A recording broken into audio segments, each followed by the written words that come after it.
What's up, y'all? Game 3 recap here today. Crazy game. I mean, you had the Mavericks come back down 20 basically in the fourth quarter, and it was mainly led by the role players, in my opinion. We'll get to that later.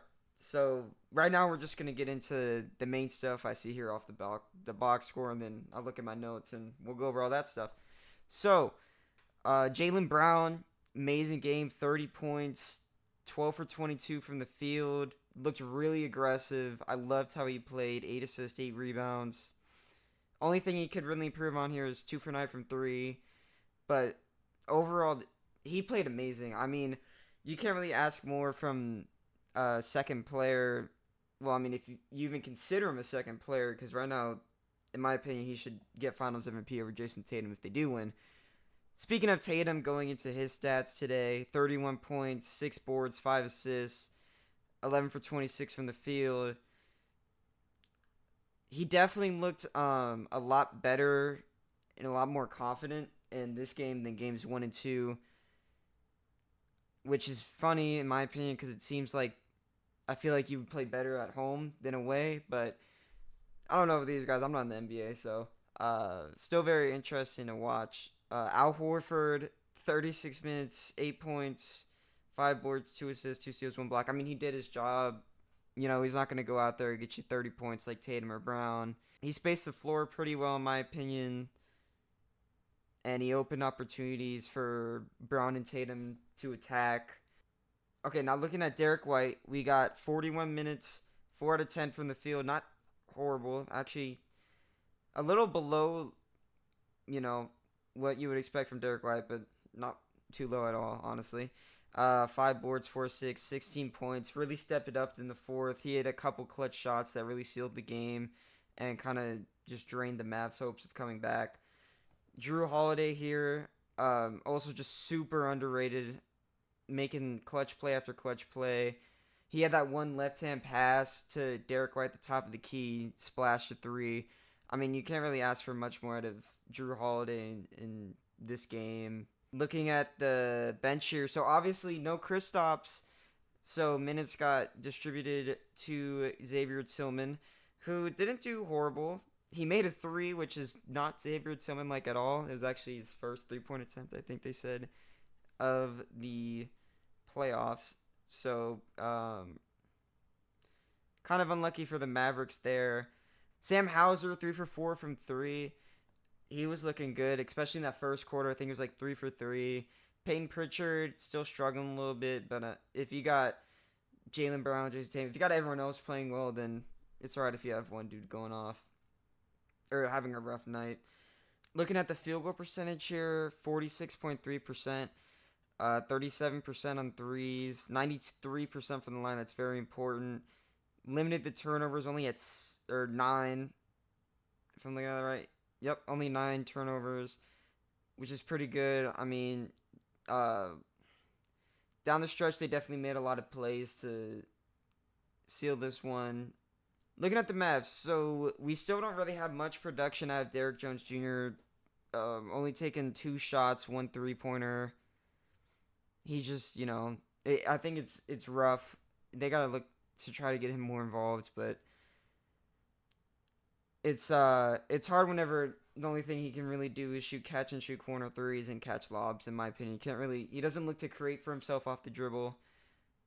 Looking at PJ Washington though, I mean he was pretty solid today. 3 for 6 from threes, 3 out of 9 from the field, 13 points. Not horrible. You definitely want that field goal percentage to be a little bit higher out of PJ Washington, but he's definitely been looking like this third scoring option for this team with the ball in his hands. Looking at Gafford, he did okay. 6 points, 3 for 3 from the field. Him and Lively still sharing minutes. Pretty uneven. I wonder why Jason Kidd is making that maneuver as we've seen in the playoffs. Gafford and Lively have really been splitting. Looking at Kyrie, 35 points, 13 for 28, 4 for 6. Kyrie finally has a game where he goes off. Like Tatum, I mean, you expect at least one of these in this series. Looking at Luka, still going off, 11 for 27. Only 1 for 7 from 3. 27 points, 6 assists, 6 boards. He was a +9. And of course, he fouled out. Looking at the last couple fouls there, I mean, I'll get into it later. Jaden Hardy only played in the first quarter and a little bit in the second half, I believe. But he didn't really do much. Same thing with Dante Exum. They both they split minutes. 348 for Hardy, 235 for Exum. Didn't really do a lot. As we said, Lively 30 minutes, 11 points, 13 boards. Played his job basically, or his role perfect. I mean, you can't really ask for more from him. Maxi Kleber, I mean, this dude's got to get more confident. I know he's, like I said before, he's been dealing with the injury, but he's just got to find ways to step in and contribute, whether that's just like being more aggressive on defense so that can lead to him getting more opportunities on offense. But, it's just a mindset thing at this point, I think. Looking at Tim Hardaway, I mean, 0 for 5 from the field, 0 for 3 from 3. You're looking at the guy here who was the third leading scorer on the Mavericks team, putting up a donut in arguably the biggest game of their season for sure. Josh Green, 22 minutes, 1 for 2 from the field. The hard part with Josh Green, again, he's really just a spot-up guy. He's not going to create for himself. So him only taking 2 shots, it's not like it's like, do or die, I guess. He's more out there to space the floor and create opportunities for guys like Luka and Kyrie to attack. Okay, so going into my notes, we continue to see Kyrie and Luka hunting mismatches, mainly on Sam Hauser, Al Horford, Xavier Tillman. I mean, overall, they were having success, as you saw when we were going over the box score. Kyrie, 13 for 28. Luka, 11 for 27.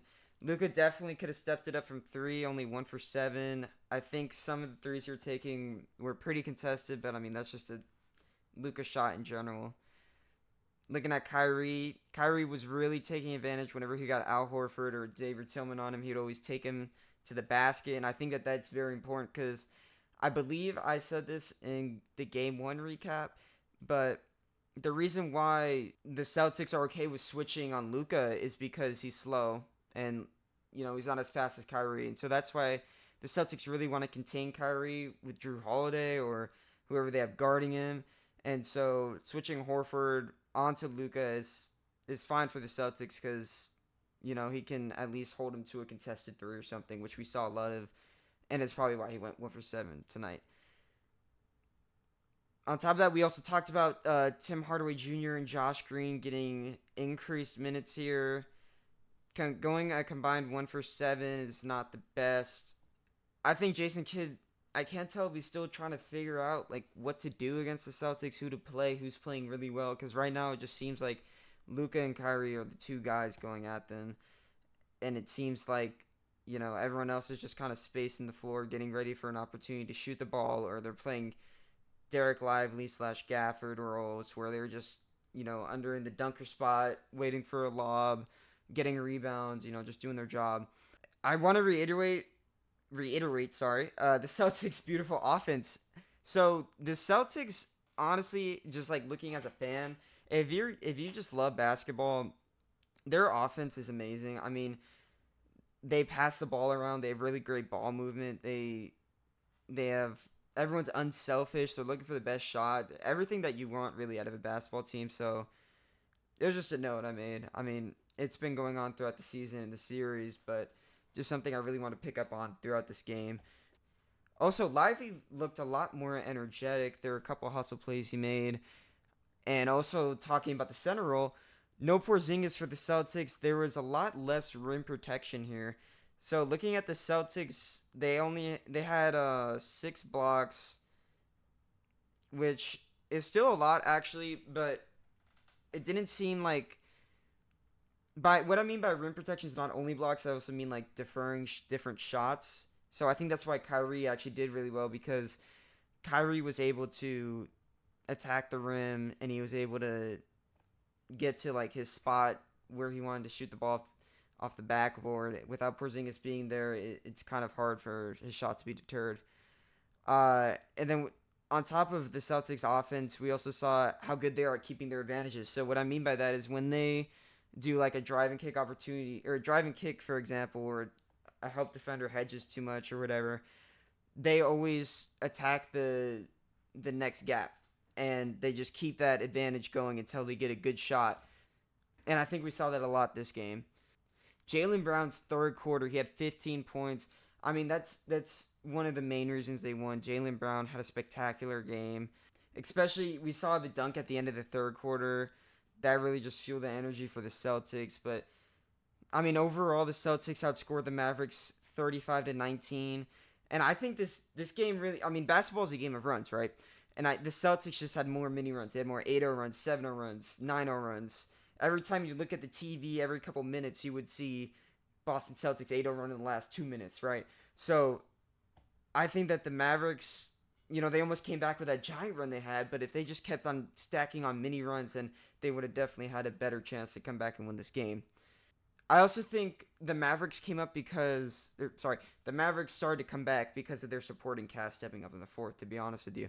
I mean, the Mavericks defense was tremendous. They were holding one of the best offenses in the league. You saw Luka and Kyrie being able to find teammates more, and these guys were starting to hit shots like PJ Washington. A lot of his threes came in the end of the game here, and those were really big for them to start to come back within the hole that they dug them in. The Celtics also just didn't look like they could settle on offense. It looked like they were taking a couple not crazy shots, but they were taking a couple bad shots. And they could have definitely shot a lot of better shots, in my opinion. They also looked a little too content once they got up by, 20 or whatever it was. And it seemed like that's what led them into not getting good shots. It just seemed like they weren't, they're like, oh, we got this game in the bag. Let's just, go ride this back home and get ready for game 4. Okay, and now the big topic of this game. Luka Doncic obviously fouled out, and throughout the course of this game, mainly at the end, in my opinion, the refs let the players play way too much. I understand that this is, an important game, Game 3 NBA Finals. So if the Mavericks lose, it's over basically. But you got players pushing each other over, and the refs aren't calling anything. I remember Luka chip shotted, I think it was Jaylen Brown on a fast break, and the refs didn't call a foul on that. But there's also on Luka's sixth foul, which fouled him out, they called a charge. Or not a charge, sorry. They called a block, and that's why he got fouled out. And I'm seeing, what reactions to the game and all this. In my opinion, that was definitely a blocking foul on Luka. But in that tight of a game, the runs that the Mavericks are going on, I just feel like, I don't know, if you're the refs, it's hard to say what you do in that situation. Luka should have definitely been a lot smarter, to be fair. I mean, he can't be sacrificing his last foul. He's got to try to save it so that he doesn't, foul out and he gives his team a better chance to get into the game. But I mean, yeah, if there was, if Luka's back in the game, you never know. The Mavericks could have taken this one. Overall, though, I mean, it's not looking good for the Mavs. I mean, what was it? If you're up 3-0, it's like 159-0 or something like that. Somewhere around there. So, I mean, if they can pull off history, it'd be great. I'm all down for extra basketball, and I would actually really, want to see more basketball, especially in the finals. And considering that the Summer League's not for another month and some, it'd be exciting to get some content, to talk about. But I don't know, this might be a sweep, which is pretty sad. So yeah, I mean, if they sweep, they sweep. I mean, the Celtics are definitely the best team in the NBA. They have the best. I would say Joe Mazzulla is probably the best coach in the NBA, or at least one of the best coaches. And they just they just play basketball how it's supposed to be played. The ball doesn't stick in anyone's hands. Like with Luka and the Mavericks, for example, we see that happen a lot with Kyrie. The ball sticks in their hands. They're just doing ISO, drive, and kick. It's kind of like 2018 Rockets-ish. And we all know how that worked out. You live by the three, you die by it. But, I mean, it's tough. I think that the Celtics hopefully let the Mavericks win one, just so that the series gets extended a little bit. But I don't know. I mean, I guess we'll see. This was a good game, though. I was excited, or I was happy that the Mavericks got it close. Got me a little excited, which was nice considering the fact that they were down 20 to start the fourth. But game four should be good. Thank you guys for watching. I'm gonna put all my links in the description like last video, so if you guys want to read any of my articles or stuff like that, they'll be down there. Thanks for watching. Make sure you guys like and subscribe, and I'll see you guys in the game four recap.